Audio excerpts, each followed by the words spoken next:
నమస్కారం అమ్మా. నమస్తే తల్లి. అమ్మ, చాలా మంది కోరిన కోరికలు తీరాలంటే మేము ఈ ముడుపు కట్టాము, ఆ ముడుపు కట్టాము, ముడుపులు కడితే కోరికలు తీరుతాయి అని అంటుంటారమ్మా. అసలు ముడుపు కట్టే విధానం ఏ విధంగా ఉండాలమ్మా? నిజంగానే కోరికలు అనేవి తీరుతాయా ముడుపులు కడితే? అసలు ముడుపు అంటే ఏంటమ్మా? నాకైతే ఐడియా లేదమ్మా ముడుపులు ఇవన్నీ. ముడుపు అంటే ఆ, ఏదైనా సరే అలా పక్కకు పెట్టడం. ఉమ్, దీన్ని నేను వాడను, ఉమ్, ఫలానాది అయ్యేదాకా దాన్ని నేను ఎత్తి పెడతాను. మనకు ఎత్తి పెట్టడం అన్న పదం వాడతారు కదా, ఆ, అంటే దీన్ని నేను వాడను. వాడను పక్కన ఇప్పుడు ఎవరో పెట్టేసి. నాకు ముఖ్యమైన వాళ్ళు ఉన్నారు, ఉమ్, వాళ్ళు భోజనానికి రాలేదు, ఉమ్, లేదు కాదు ఏదో తీపి మనం పిండి వంట ఏదో చేసాం మిఠాయి, ఉమ్, వెంటనే తినడానికి వాళ్ళ కోసం ముందర తీసి పక్కన పెట్టి మిగిలింది మనం పంచుకుంటాం, అవును. అంతే కదా. ఉమ్, అది వాళ్ళ కోసం ఎత్తి పెడతాం. ఉమ్, అట్లా భగవంతుడి కోసం ఒక దానిని అలా పక్కకి పెట్టి నా ఈ కోరిక తీరేదాకా నేను దీన్ని ఇలాగే ఉంచుతాను, నా కోరిక తీరాక నీకు ఇస్తాను అని చెప్పేదాన్ని ముడుపు కట్టడం అంటారు. ఓకే. అంటే ఒకళ్ళ కోసం సమర్పణ చేసుకోవడానికి సిద్ధంగా పెట్టిన దాన్ని ముడుపు కట్టడం. ఉమ్, సాధారణంగా ఈ పదం ఈ రోజుల్లో ఎక్కువ మందికి నచ్చకపోవచ్చు, కానీ చెప్తాను. ఉమ్, ఆడపిల్లలు కానీ మగపిల్లలు కానీ తమ యొక్క శీలాన్ని తన జీవిత భాగస్వామి కోసం ముడుపు కట్టి పెడతారు. అంటే దాన్ని కోల్పోకుండా జాగ్రత్తగా భద్రంగా ఉంచి వాళ్ళకి మాత్రమే ఇస్తారు, ఇంకెవరికి కాదు. ఉమ్, అది ముడుపు కట్టడం అంటే.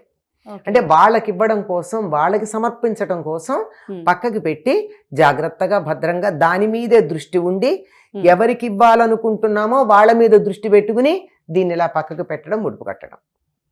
ఓకే. ఇప్పుడు ఏదో ఆపద వచ్చింది, ఉమ్, ఆపద రాగానే ఆ దేవుడికి ముడుపు కడతాం. ఉమ్, అయ్యా నేను నీకు ఈ ధనం నీ కోసం ఇస్తాను, ఈ ధనం కావచ్చు మరో వస్తువు కావచ్చు, ఇది ముడుపు కట్టి నీకు పెడుతున్నాను, నన్ను ఈ ఆపదలో నుంచి గట్టెక్కించు అని. ఉమ్, ఆయనకి పనేం లేదా?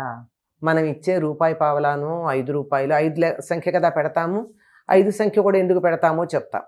ఉమ్, దీనికి ఆశపడి గబగబా తన పనులన్నీ మానుకుని వచ్చి మనకి చేస్తాడా అనే సందేహం ఈనాటి పిల్లలకు వస్తుంది. రావడం సహజం, రావాలి కూడా. ఉమ్, నిజానికి దానివల్ల జరిగేది ఏమిటంటే మనలో ఆ పరిస్థితిని ఎదుర్కోదగినటువంటి శక్తి పెరుగుతుంది, నైతిక బలం ఉంటుంది.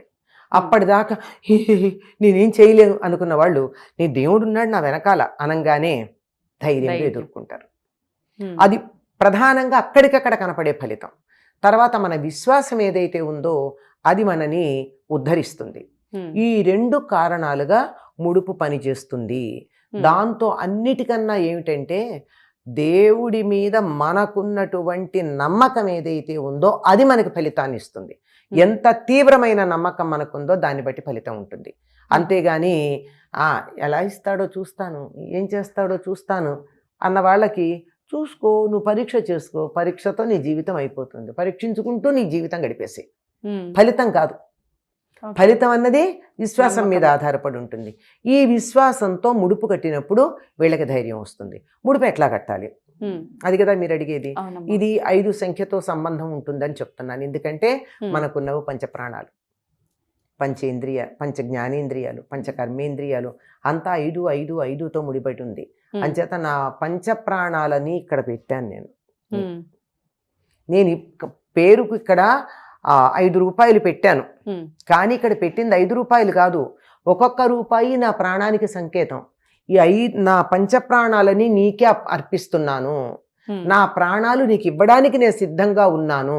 కానీ ప్రాణాలు ఎట్లా ఇస్తాను, ఇట్లా తీసేసి షైలాక్ లాగా ఇక్కడ గుండె దగ్గర ఇంత మాంసం అంత తీసి 1 పౌండ్ మాంసం ఇవ్వడం కుదరదు కదా. ఉమ్, అందుకని దీనికి ప్రతీకగా, నా పంచప్రాణాలకి ప్రతీకగా 5 రూపాయలో 500లో ఎంతన్నా కానీ 5 సంఖ్య, 5 సంఖ్యతో ఉన్నదాన్ని అక్కడ పెట్టి దాన్ని నీకు సమర్పించుకుంటున్నా, ఇవి నా ప్రాణానికి సంకేతం, ఉమ్, అలా ఇస్తున్నాను అని చెప్పి దాన్ని అక్కడ పెట్టి మళ్ళీ అటు ఇటు పోకుండా చెల్లాచెదరు కాకుండా దాన్ని ఒక పసుపు గుడ్డలో మూట కడతా. అంటే పసుపులో ముంచిన గుడ్డ, పసుపు శుభానికి సంకేతం కనుక.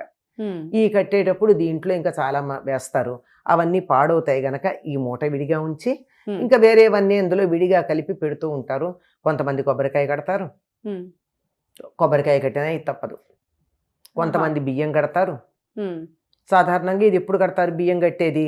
ఆ, పెళ్లిలో వినాయకుడికి ముడుపు కట్టి పెళ్లి పనులు మొదలుపెట్టి ఉమ్, 16 రోజుల పండగ లోపల ఈ ముడుపు కట్టిన బియ్యాన్ని ఉండ్రాళ్ళు చేసి వినాయకుడికి నివేదన చేసి ఆ తర్వాత ఊళ్ళో వాళ్ళకి పంచుతారు. అది కూడా 5 సంఖ్యతోనే. ఆ బియ్యం కూడా ఎంత 5 పూర్వం మానికలు అనేవారు, ఇప్పుడు అట్లాంటివి లేవు గనక 5 కిలోలు, 5 పావు కిలోలు అంటే కిలోంబావో, ఇలా కలిపి 5 లెక్కతో దాన్ని బియ్యం పెట్టి దాంట్లో కొన్ని పప్పులు వేసి 5 లెక్కతో ఉన్న డబ్బులు కూడా అందులో వేసి పసుపు పెట్టి అక్కడ పసుపు వినాయకుడిని చేసి, అయ్యా పెళ్లిలో ఎటువంటి విఘ్నాలు రాకుండా చూడు ఆయనకి నమస్కారం చేసి పెళ్లి పనులు మొదలు పెడతారు. మరి ఈ పెట్టినటువంటి బియ్యం ఉన్నాయే ఇవి ఏం చెయ్యాలి? ముడుపు కట్టింది మళ్ళీ ఉండ్రాడ్లుండి ఆయనకే నివేదన చేయాలి. నివేదన చేసి సరే ఈ 5 రూపాయలనో ఏదో పెట్టిందానో ఎవరో ఒకళ్ళకి దక్షిణగా ఇచ్చేస్తారు. ఇలా ప్రతి సందర్భానికి ఇది ఉదాహరణ. అందరూ తప్పనిసరిగా కష్టం రాకపోయినా చేసే ముడుపు గురించి నేను చెప్పా. పెళ్ళి అన్నది శుభమే కదా, శుభానికి కూడా ముడుపు కడుతున్నారు. అట్లాగే ఆపద ఏదన్నా వచ్చినప్పుడు మాకు ఆపద నుంచి గట్టెక్కించమని చెప్పి తరచుగా మనం చెప్పేది ఆపద ముక్కుల వాడు ఒక ఆయన ఉన్నాడు కదా, ఏడుకొండల వాడు, ఆయనకి ముడుపు కడుతూ ఉంటారు. ఆయన పైగా ఆయనకి ముడుపులు ఎప్పుడొస్తాయని ఎదురు చూసేటటువంటి వ్యక్తి. పాపం ఆయన కుబేరుడికి, ప్రస్తుతం కుబేరుడి ప్రతినిధులుగా ఉన్న వాళ్ళకి బోల్డు అప్పులు తీర్చాలి కదా, అంచేత ఆయన దానికోసం మనం ఏమిస్తామని ఎదురు చూస్తూనే ఉంటాడు. అంచేత ఆయన ముడుపు కట్టి ఆపద తీరిన తర్వాత ఈ ముడుపుకి మరికొంత చేర్చి మనం ఇవ్వదలుచుకుందంతా ఆయనకి ఇస్తాం. కనుక ఈ ముడుపు కట్టేటప్పుడు ఏం చేయాలి?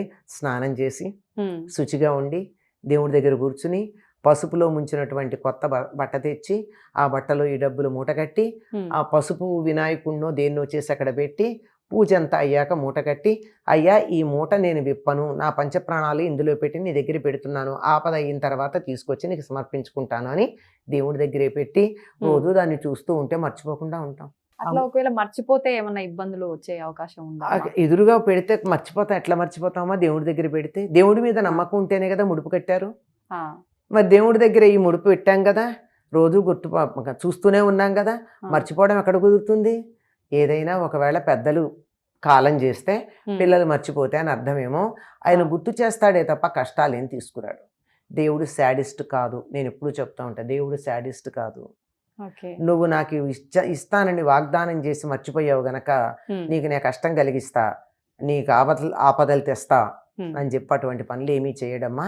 కాకపోతే ఏదో ఒకటి చిన్నది గుర్తు చేస్తాడు. ఏదో ఒక చిన్న ఇబ్బంది కలిగి, అవును కదా వెంకటేశ్వర స్వామికి మనం మొక్కుకున్నాము, మొక్కు తీర్చలేదు కదా అని గుర్తొస్తుంది అంతే.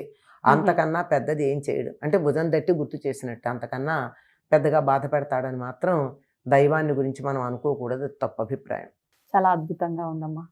ధన్యవాదాలు.